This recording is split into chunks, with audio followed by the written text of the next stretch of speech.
probably ate a vegetable today. If you did, you might have thought about where it came from. But did you think about that in connection with what time of year it is? It changes everything. I'm at the headquarters of the L&M companies. There across the United States, you will see L&M Family Farms product in stores in 48 states. This tractor belonged to a man named Charlie McGee. In 1964, his son Joe and a partner started the L&M company. Now I'm gonna see if we can use Charlie's old tractor as a time machine. I'm gonna take you back to February on a lovely cool day in the Florida Everglades where our vegetable story starts. Come on, let me take you where the food comes from.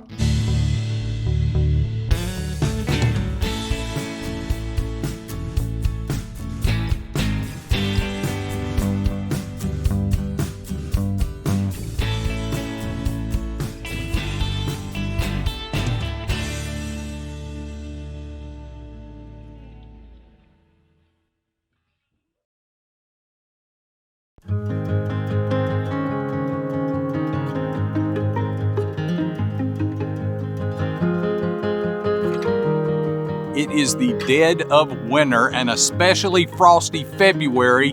2/3 of America is ankle deep in snow right now. I'm ankle deep in bell peppers. I'm in deep South Florida, way at the bottom end of the peninsula.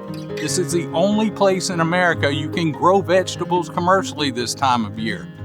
Amazingly, a few weeks from now, these same vegetables will be coming from Central Florida. A few weeks after that, they'll be coming from North Florida. Then they'll move into South Georgia, Central Georgia, into the Carolinas. By late summer, early fall, they'll have rolled all the way into the rich farmlands of New Jersey and New England. Then the calendar resets and it starts all over again right here. It's almost like somebody planned it that way.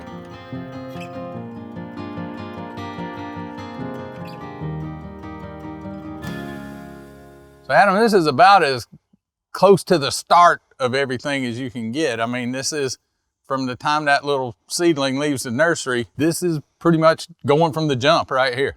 It is, yeah. These peppers are a few weeks old. They've been planted a few weeks, and another 5 or 6 weeks they'll start blooming. Another 4 or 5 weeks after that we'll have peppers ready to pick. So all in all, it really takes about 4 months from start to finish. Now we've seen the different sized plants as we've gone from field to field. You got some that are mature and bearing now, and then we got the little ones here like this. Why that staggering in the planting?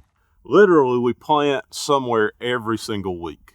And so the way we have consistent supply, the reason why it's on the grocery store shelf, the reason why it's on the restaurant menu is because we're planting somewhere every single week.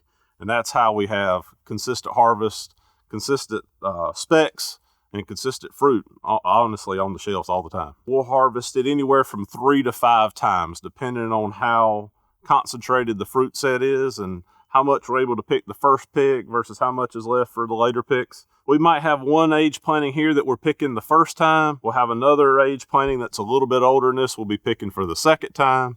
We'll have another age planting that we're picking for the third, fourth, fifth time, etc.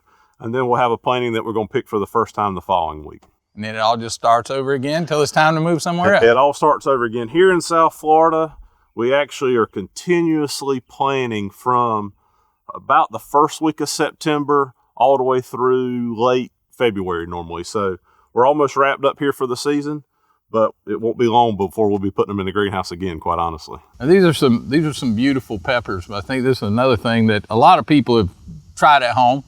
You know, stick a couple of plants out in the backyard and you're going to get a bell pepper off of it, and people might think it's kind of easy.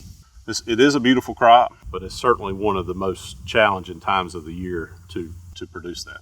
You know, everybody has always been familiar with the standard green bell pepper, but increasingly we're seeing red ones like this beauty and the yellow ones, and people ask me pretty often, including my wife, why do the red ones and yellow ones cost so much more? So Adam, I'm gonna ask you. Well, there's definitely a lot more that goes into it. Well, first of all peppers start off green. Whether they mature to red or yellow or orange. This is the progression? It's sort of the progression, yeah. So it would start off green. It generally turns kind of a chocolate color and starts breaking color. So this is the early signs of it turning red.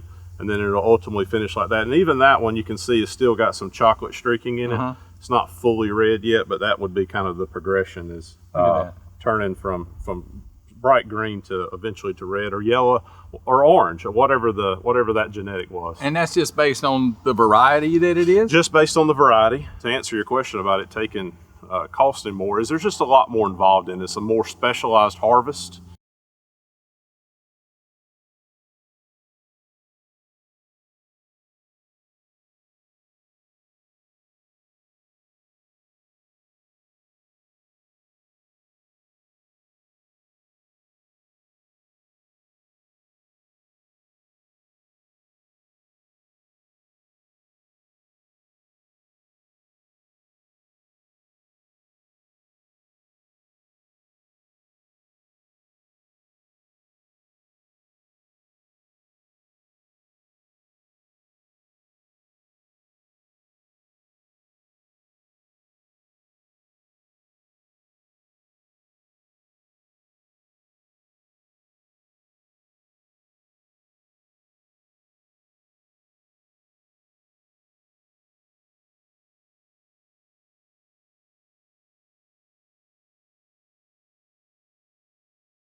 My dad was a small town preacher, and in season, when everybody had zucchini flush in their gardens, people would break into your car after church to fill up the back seat with zucchini. So it can be easy to grow, but on a commercial scale, it's a little more complicated than that. Certainly. I think, one of the challenges is trying to normalize production and have consistent production. Part of that is having new plantings coming on, but even with new plantings, you have to have pollination. And so one of the things that we really rely on is our bees that come work our plants. So squash plant, for instance, just like these, this is zucchini, it'll have both male and female flowers. What? On the same plant? On the same plant. You're kidding me. You'll have a female. How can you tell? Well, so the male flowers have a long stem like this and contain the pollen. They're open up first thing in the morning, and the bees can work them. This was a female plant that is being pollinated to produce a squash. A little bit smaller than this, but it's at a real critical stage that it gets the appropriate pollination, because that's what helps it maintain a nice shape and grow in the symmetrical fruit that we want. This is actually going to become the vegetable. Correct, it is. How about that? Look at that. Already. That will be the piece of squash. It will start swelling a little bit at the base of the plant when that flower first comes on.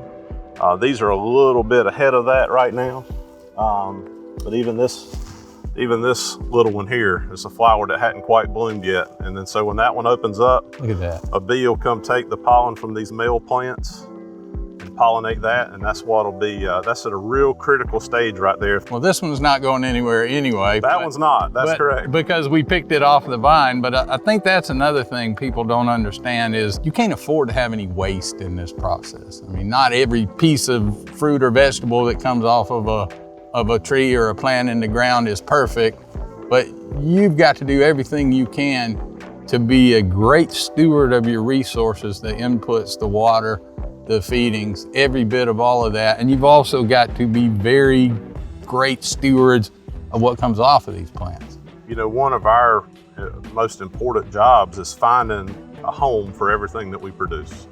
Obviously, we're more successful at that sometimes than others. The weather deals us a rough blow on quality. It's our job, L&M's job, to find homes for that product, because not everything is going to be perfect retail straight squash to sit on the store shelves. We're going to have to find homes, whether that be food service or processing or some type of other arrangement, to find homes and to be able to market all of what we grow.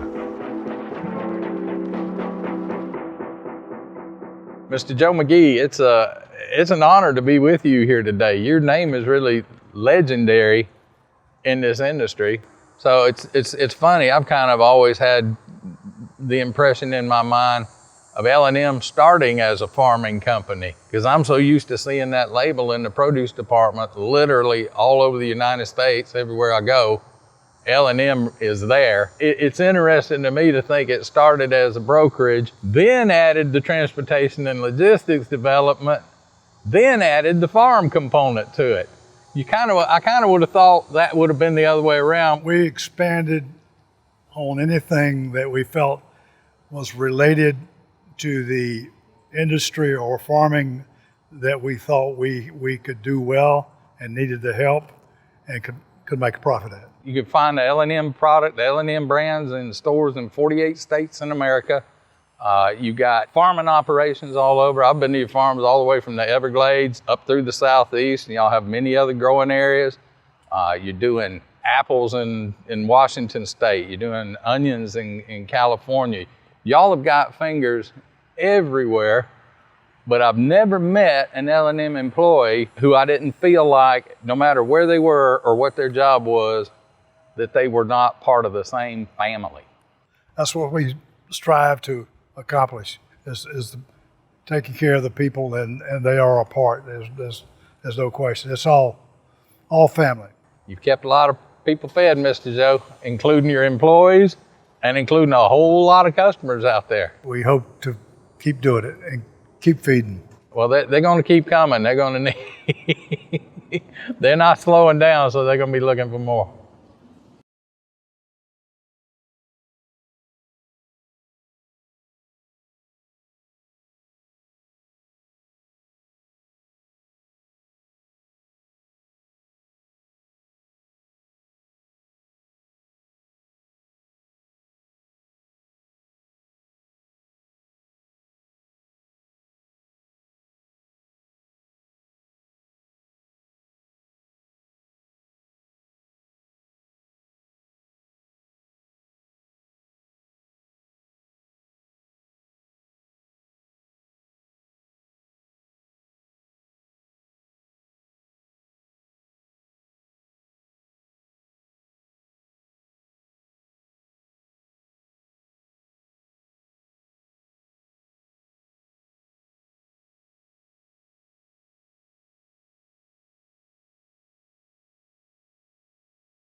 Dr. Norman Borlaug is known as the father of the Green Revolution. In the years after World War II, he laid the foundations of modern agriculture.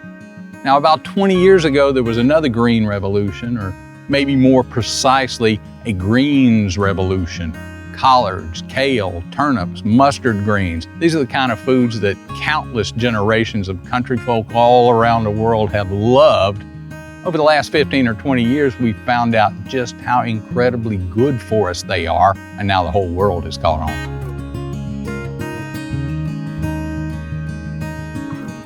You are one of the Baker brothers who's responsible for the modern day incarnation of Baker Farms. Yes, sir.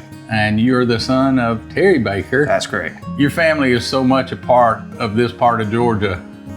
Y'all hold a lot of different roles and a lot of different sway. You've been here a minute. Oh yeah, we've been here quite a while. Daddy started it all off. We started living in a little house in the middle of the field, working hard every day. Us boys got up, that's crack of dawn. We did the farming life. He raised us to be right. Like I said, family was extremely important, and his work ethic he passed on to us, and his want and desire to grow something for his family.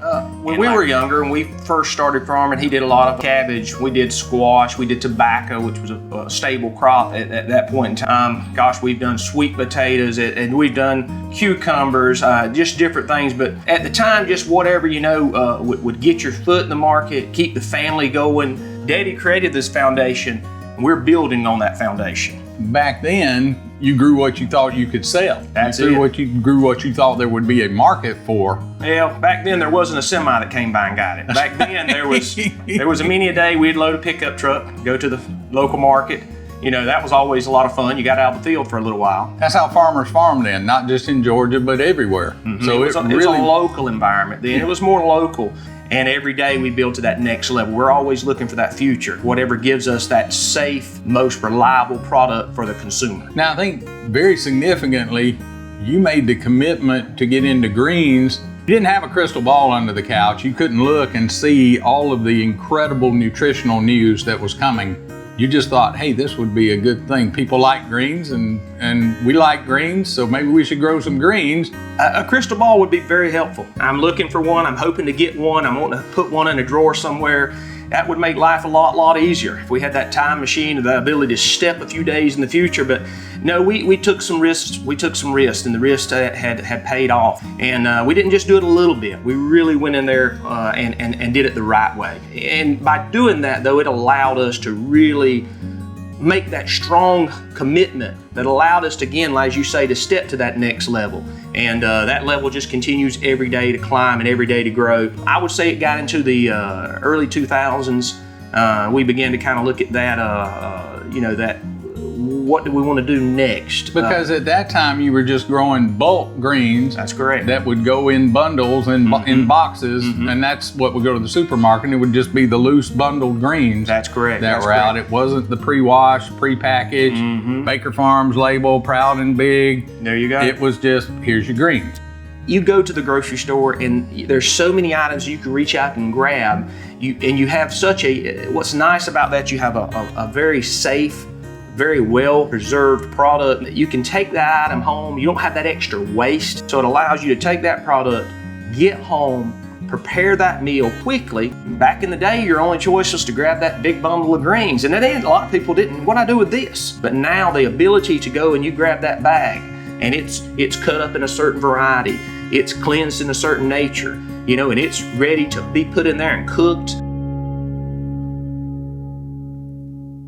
You're the guy who's responsible for keeping it coming out of the fields, getting it planted, getting it harvested, keeping it. You're really, if we pointed and said the farmer at Baker Farms, you're the farmer at Baker Farms. Well, I don't want to take all the credit because it is truly a family farm.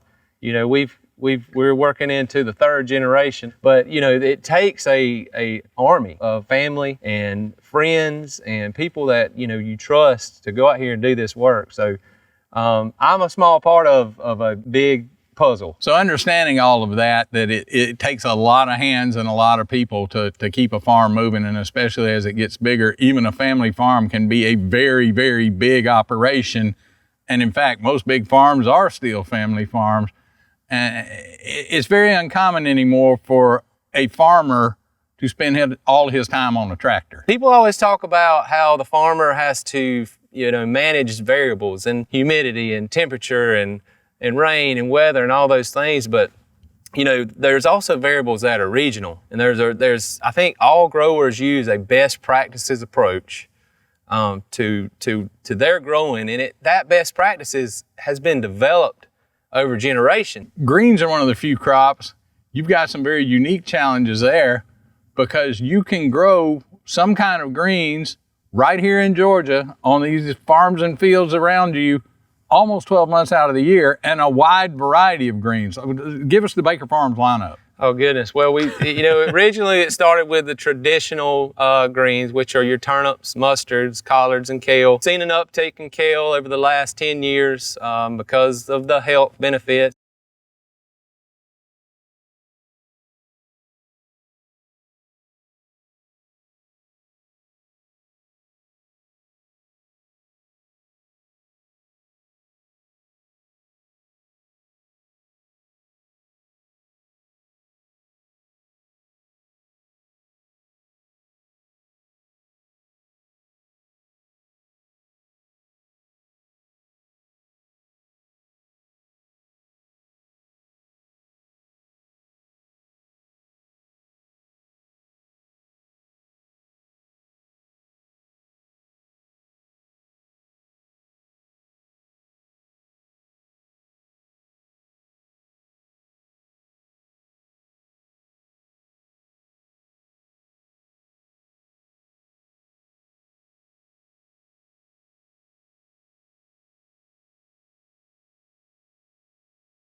Now, Tommy, you're not a baker, but you might as well be. Yeah. So how long have you been here? Well, I started out with Mr. Terry and Joe 23 years ago. Everybody could tell what the Baker label would be. Everybody knew the quality and the vision that they had, and I wanted to be part of it, so I asked to join the team. So this is where I've been for the last 23 years. When we first started, we were mainly dry veg, and we could see a trend toward the wet veg, the dark leafy green business started growing and growing. So that's pretty much all we do now. And then 10 years later, we try to get into the V8, the value added business. And when we say value added, we mean that's what's coming in the bag. Yes. It's already cleaned, it's already cut, it's just ready to use. It's ready to go. That's value added. Yes, sir. We saw the West Coast doing a little bit of that. They kind of set the bar, and we tried to jump over the bar with our quality and our service and bringing it to the East Coast. It's a fresher product for the East Coast and central part of the country. And it's also a different mix than what people were seeing coming from the West Coast. Yes. With all the lettuces and variety lettuces, and you're gonna get some spinach from that direction, but they weren't packaging collards and kale and turnip greens. Not a lot. I think they were doing a little bit of kale to start with, but it has really evolved into a health conscious thing, I think, is what's driven that, and the ease of cooking it. Plus, it's got a great recipe on every bag.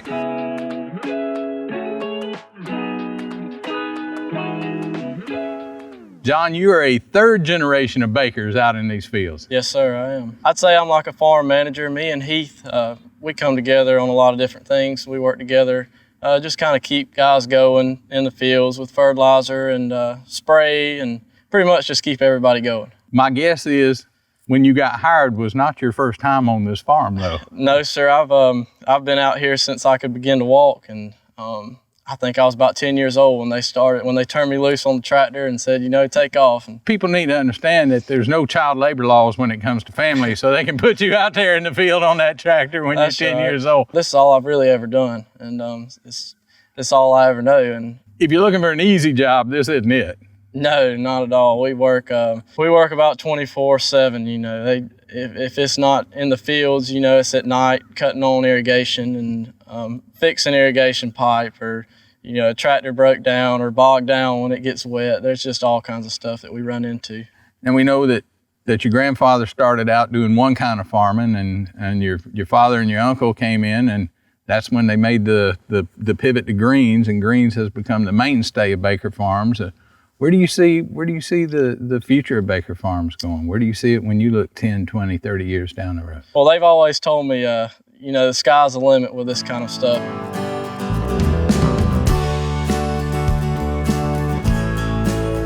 We started this story 6 months ago in the Florida Everglades in February. It's now August. I am in Raleigh, North Carolina. I'm actually standing on land that was once the garden of a man named Charlie McGee. Charlie was Joe McGee's father. The company that Joe started, L&M, is right there in the parking lot next to us.